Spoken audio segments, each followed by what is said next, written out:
Hello friends, कैसे हैं आप सब। स्वागत है आपका यूपीएससी एट होम प्रविशा के यूट्यूब प्लेटफॉर्म पे।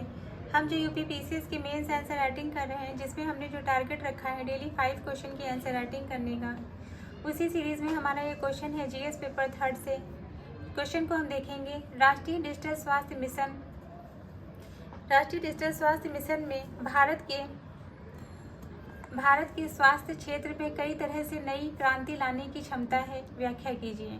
क्वेश्चन को एक बार फिर से देखेंगे कि राष्ट्रीय डिजिटल स्वास्थ्य मिशन में भारत के स्वास्थ्य के क्षेत्र में कई तरह की क्रांति को लाने की क्षमता है, उसकी व्याख्या कीजिए। तो सबसे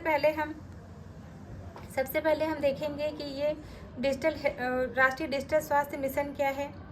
राष्ट्रीय डिजिटल स्वास्थ्य मिशन के तहत यूनिक हेल्थ आईडी या आयुष्मान भारत हेल्थ अकाउंट बनाई जाती है, जो प्रत्येक नागरिक के स्वास्थ्य कार्ड को डिजिटलीकरण से जोड़ती है।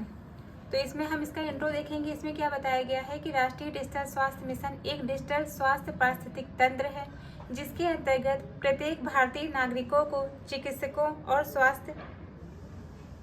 प्रत्येक भारतीय जो नागरिक हैं उनको चिकित्सकों और स्वास्थ्य सुविधाओं के लिए अभिज्ञापकों सहित एक विशिष्ट स्वास्थ्य पहचान पत्र तथा डिजिटलीकरण स्वास्थ्य रिकॉर्ड प्रदान किया जाता है।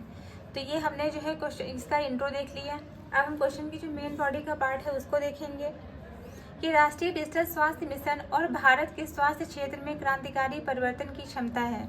इसका जो फर्स्ट पॉइंट है वो क्या है, डिजिटल हेल्थ आईडी और एकीकृत स्वास्थ्य डेटा।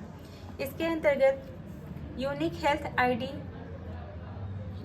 आईडी के माध्यम से मेडिकल रिकॉर्ड की सुरक्षा। इसके अंतर्गत क्या बताया गया है कि यूनिक हेल्थ आईडी के माध्यम से नागरिकों के मेडिकल रिकॉर्ड्स को डिजिटली सुरक्षित किया जा रहा है। सेकंड पॉइंट क्या है, इसके अंतर्गत Ayushman Bharat digital mission ABDM। इसके अंतर्गत 50 करोड़ से अधिक health ID.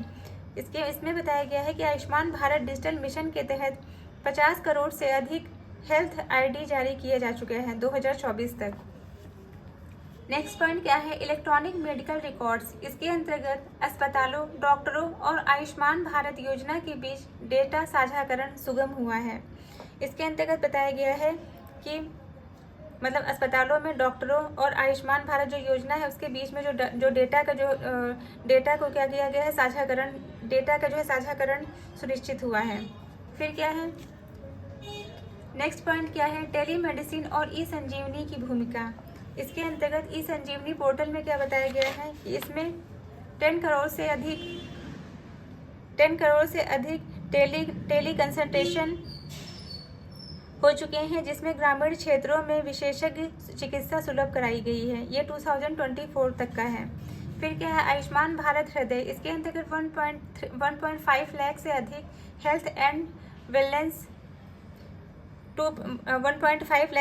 Health and wellness centre digital रूप से जुड़े हुए हैं।